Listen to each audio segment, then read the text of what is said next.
Welcome back to the channel. This is the EOS Network, and today we're going to talk about another headset. This is going to be the Sony, here we go with a long name, wf-1000xm3. I hope the guy, when they make new headsets, they pick a better, chain of names than that. But anywho, you can find this for $199 in stores. It is currently on sale for $129 at Best Buy. But luckily, I was actually able to get mine for a little bit cheaper for only $50 at a pawn shop with the box and everything. So without further ado, let's hop right into the review and see, are these headphones still worth it in 2021-almost 2022?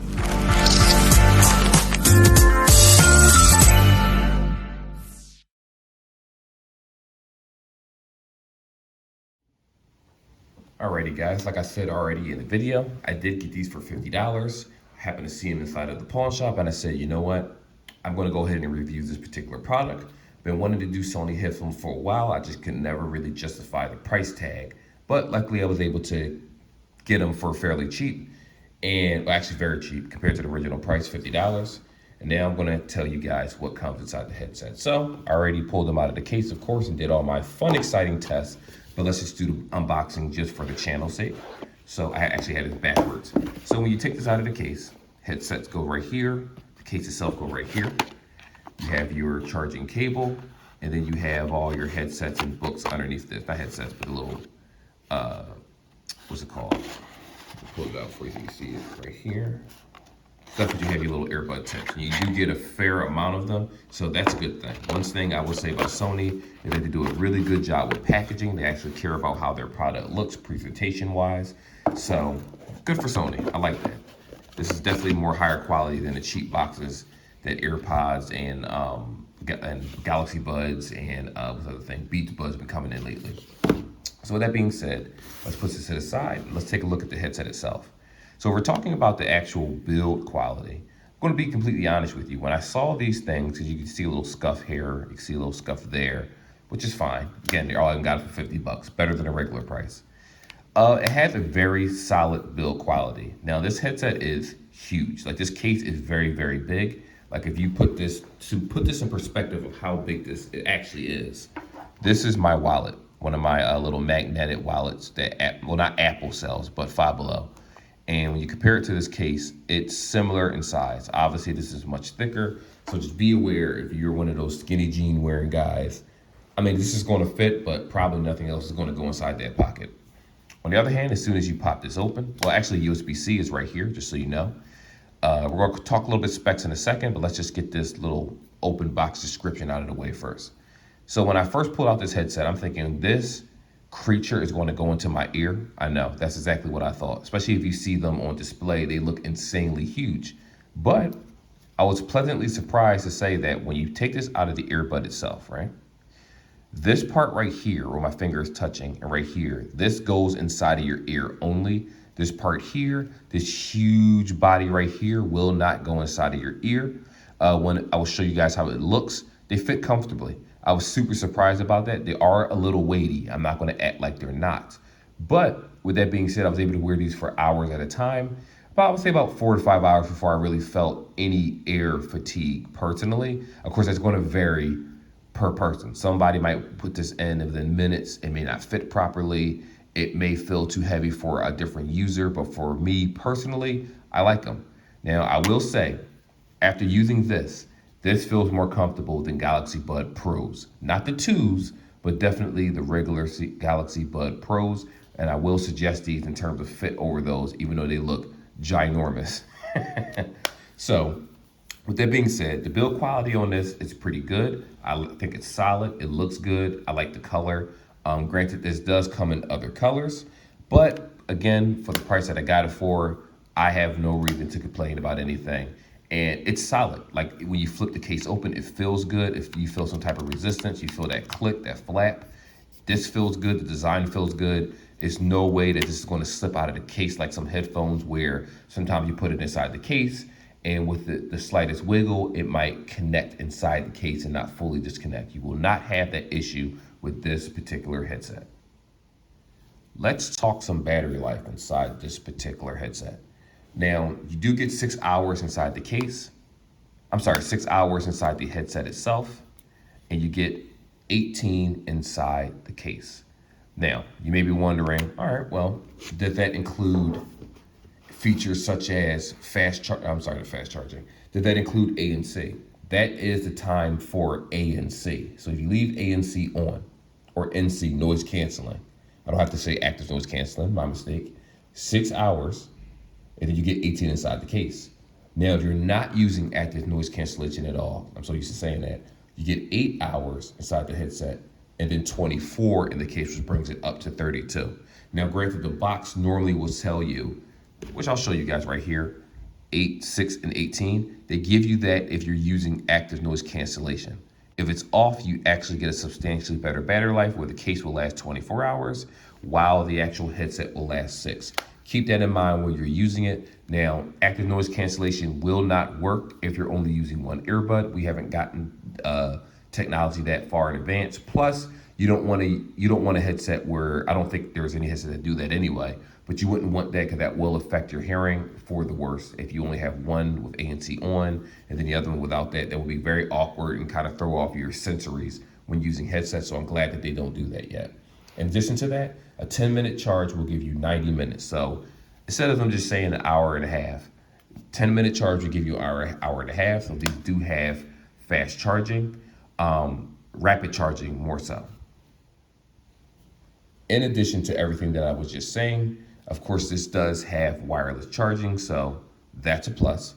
USB-C, what we talked about on the bottom. Hands-free HD calling, so for HD voice. So let's say your provider actually supports that.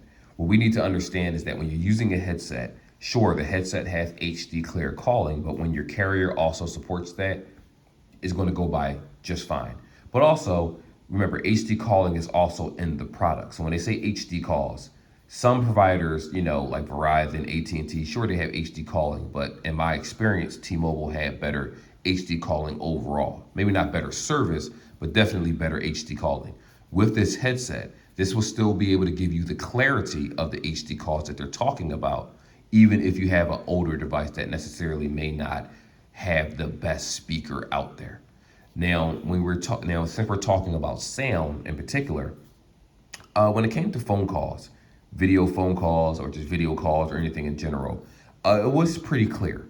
Now, granted, it didn't sound as clear as, let's say, AirPods or Galaxy Buds necessarily in terms of the crispness of the conversation, but these still did sound very, very, very good in my opinion. I was able to talk on the subway on these underground. When the train was talking, my wife had an issue hearing me, and occasionally it did go in and out where it did disconnect once or twice, but that had something to do more so with the area that I was in. My service also dropped going underground near 40th Street, 34th Street with T-Mobile. Sometimes your service stays, sometimes it drops, so that's more of a carrier thing rather than a headset Bluetooth connectivity.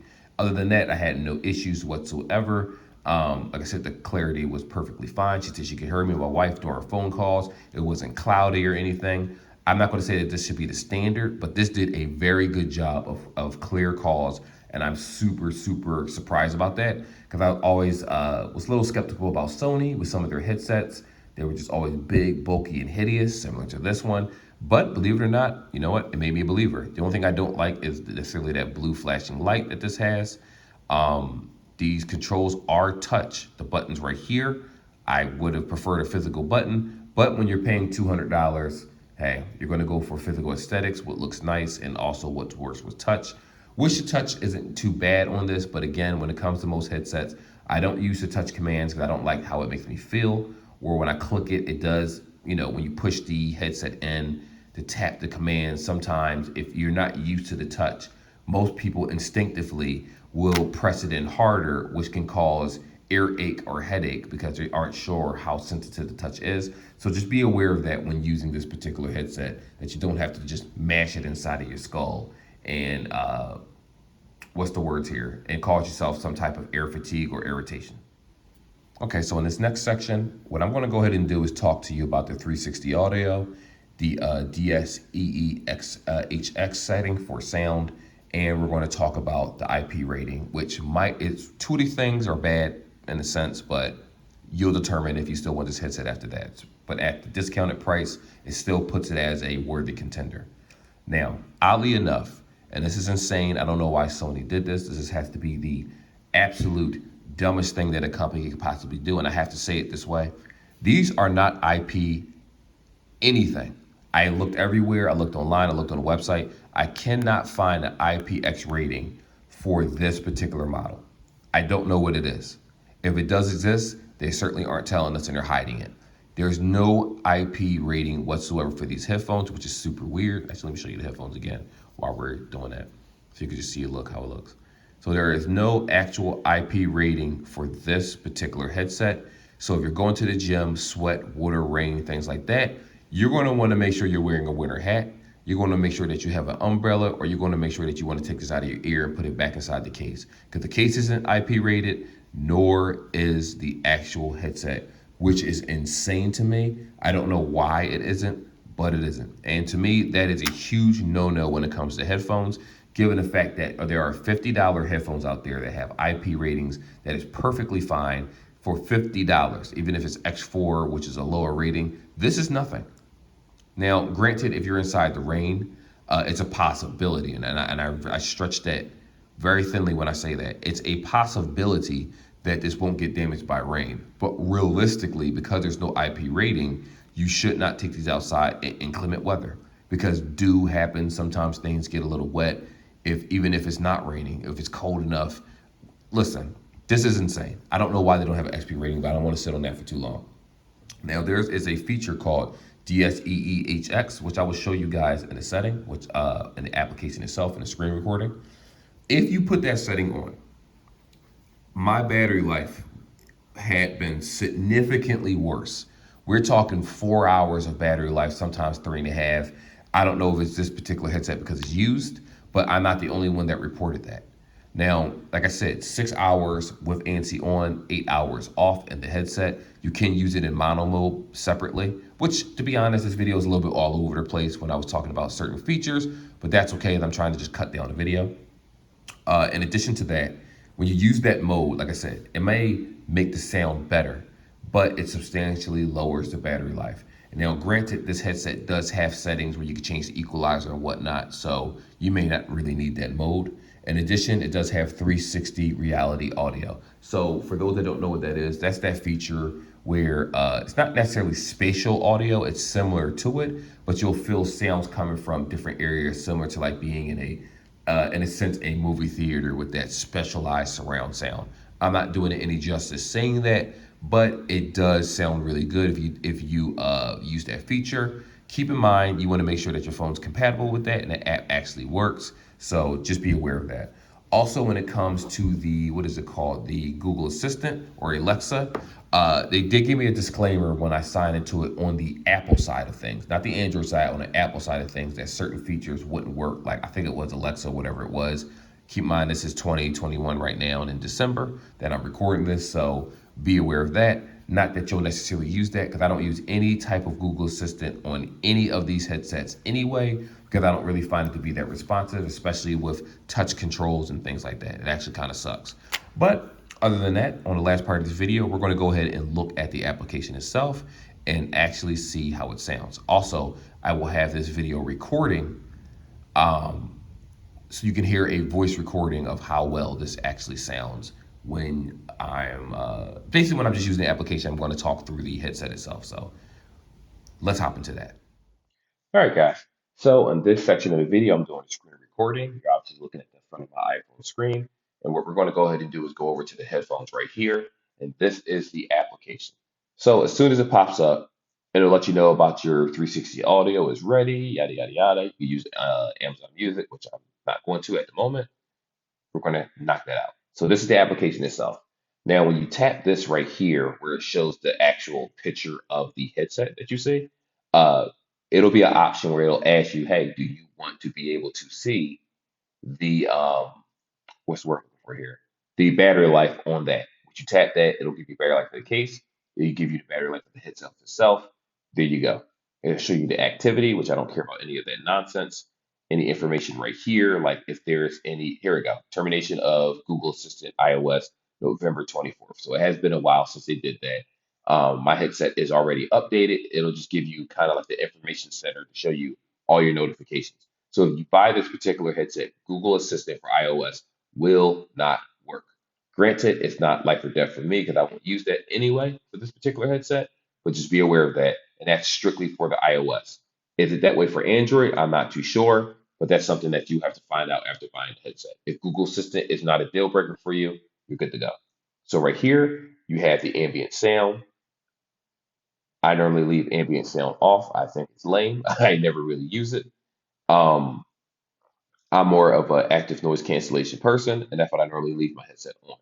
You do have the option between your bass booster. You can change this. Oops, you can change this around to tremble bass, vocal, mellow.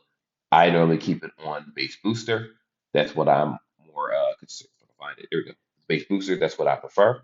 You can have this analyze your ears to make sure that your 360 audio is already set up. I don't need to do that right now because I did disconnect the headset and reconnect it for video purposes. Here's a setting right here where it says DSEEHX. I have that off. That is going to destroy your battery life. So be aware of that. It'll be like you're wearing a pair of AirPods with battery life, like AirPod ones, if you turn that on. Granted that the Sony sound sounds exactly fine. It's already stable. You shouldn't really have any connectivity issues, so you should be fine on that end. I think I already looked at the system part. If I didn't, here you are. You have the option to change what the function does. And I'm going to click into that and just give you guys an example. So in the left ear, you can have it raise the volume. You can change that for volume control functions. I'm personally leaving that alone because, again, I don't really use touch controls like that. But on the right-hand side, you have the option between triple taps, double taps, and single taps. And as you can see, this is what the standard is for the headset itself. We go back to status, it'll let you know if any adaptive sound is on. Again, I personally turn that off because I don't feel that it's really necessary. I don't really need the ambient sound, but for this video purposes, I'll just happen to turn that back on. Let it do its thing, automatic switching based on actions. There you go. So I'll just turn it on for video purposes. Now, other than that, there isn't much options in this headset itself. You do have the option if I turn on ambient sound control to go ahead and actually focus on noise cancellation, ambient sound, yada yada, ambient sound 11. And you just kind of have to just change this around and base it on your surroundings, your surroundings. The brighter it is, the more that you'll hear. The less it is, the less that you'll hear. And noise cancellation is noise cancellation. So this section right here makes it pretty simple, self-explanatory. You don't really need a tutorial on this, but I just want to show you guys how the application actually looks. All right, so and lastly, this is how the headset looks inside of the ear. Figure I didn't want to put it in portrait mode. So I forget what mode it is. That's vertical. So this is how the headset is going to look in ear. For those that are wondering, this is the right ear. So it is pretty big. It is pretty invasive when you look at the sides of the headset. But once you put it inside the actual ear itself, it's not that bad. I don't actually think it's that bad. Looks pretty good to me. Feels good. I don't have any issues whatsoever. In addition to that, I guess I'll just do this like a two-part video. Are these headphones actually worth the purchase price? Actually, no. Let's hop into the next section of the video, the last section, and we'll do it that way. All right, guys, so in this last section of the video, I do have the headset in my ears currently as I'm recording this video so you can hear how audio recordings will sound. Is this headset worth it?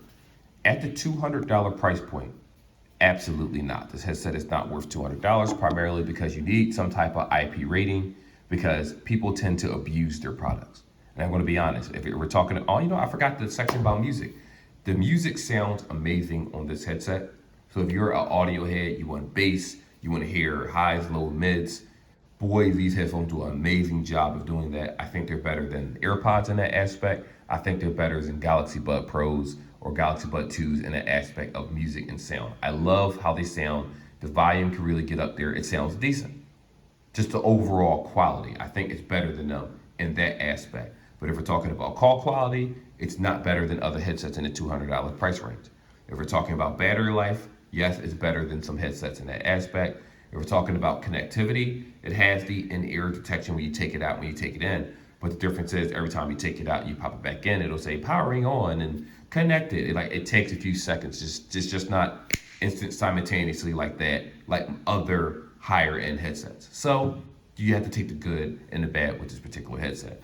But is it worth $200? No, it's not. And the reason I'm going to say it's not, if we're talking about just an audiophile aspect, then yes, these headphones are better than a lot of Anchors. It's better than a lot of Galaxy Buds. It's better than a lot of AirPods if we're just talking audio.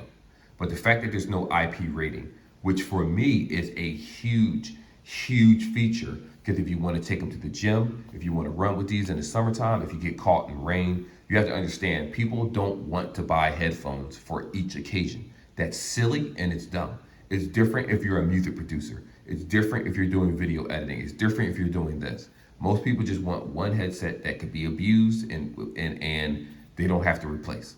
This headset has to be taken care of. So if you're one of those people where you just lose your headset, you drop it all the time, you drop stuff in the toilet, you do this, you do that, you don't want this particular headset. You're going to want something that has some type of water resistance. But if you're a responsible headphone owner and you're one of those people where you know what, I see this on sale and I'm like, for this price, this cheaper than Galaxy Buds or the same price for Galaxy Bud 2s, because the Galaxy Bud 2s are normally $149, but on sale, they're like $129. When you look at AirPods 2s, a lot of times they're on sale for $119 at Best Buy, at Micro Center, places like that, sometimes $99. So if we're talking about sale prices, yes, these are very good headphones. They work very well. You won't be disappointed in terms of sound or music quality. If we're talking about trying to hide this underneath your shirt, or if you're taking it underneath your shirt in your hat, or you're going to work, or you work a job that allows you to, you don't want something that's, super huge in your ears, it's going to be obvious that you have a Bluetooth in your ear. And the fact that the blue light blinks, people are going to know that you have a Bluetooth. So if you're getting this strictly for music and sound, absolutely it's worth $129. Pick them up. You're going to love them. You're going to love the experience. Sony does always deliver when it comes to music quality, since back in the day. If we're talking about aesthetically pleasing, the case is really, really big right here. This case is monstrous. Like, I don't want to put this in my pocket. Now, granted, I am going to use these as my primary headset because I love the music and sound, and I go through so many headsets, especially on this channel, that I get the opportunity to try out different ones. So if I find something better than this, which I doubt I will in terms of music, that's that. Now, if I buy, I forget the name of the company, it's Sennheisers, whatever it is, I want to try some Earfun headphones. If those are better, trust me, I'm going to hop onto those and be like, listen, I'm going to use what's better for me at the time, and I'm going to stick with it. But so far, I like this headset. I really, really do like it. Like I said, I was skeptical. I would have never paid the $199 for it because I didn't think it's worth it. And so far, they haven't failed me. They've been doing pretty well. I've had them for a little bit over a week. I just wanted to make sure I did this review properly. I like the headset, and I think as a consumer, you guys will like it too. If you can get past the no IP rating, and if you can get past how big and hideous this design is. Well crafted, but boy is it ugly. I don't know how they managed to make a headset for $199 and not even have an IP rating. But again, if you contact Sony and if they say, well, yeah, this does have some type of water resistance, I don't know if it does. But if it does, then scratch that. It still, to me, wouldn't be worth $199, given the fact that they're hideous. They're just hideous headphones. I can praise them as much as I want to, but I have to be honest, these are some really ugly headphones. All right, but anyway, with that said, that's the review. Tried to make it short, but it ended up trailing off and being longer than what I wanted to. Like, subscribe, all that fun stuff, and I will see you guys in the next video. And if you guys want a review on this product being used on an Android device, let me know, and I will definitely do that too.